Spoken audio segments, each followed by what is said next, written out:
Gwinnett, Henry, Newton, Rockdale, and Walton. Remember, a tornado watch means the conditions are favorable for the development of severe weather, including tornadoes, large hail, and damaging winds in and close to the watch area.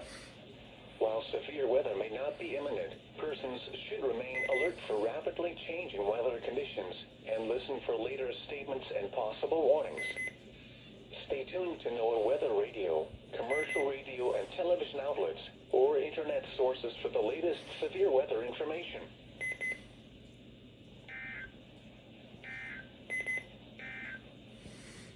Wind advisory remains in effect until 10 p.m. Eastern Daylight Time. Alright. That was the start. Got it here as well.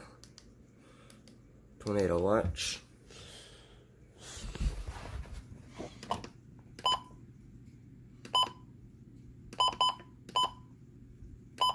There's two because there's one in Alabama. Anyways, that's the beginning of this beautiful adventure.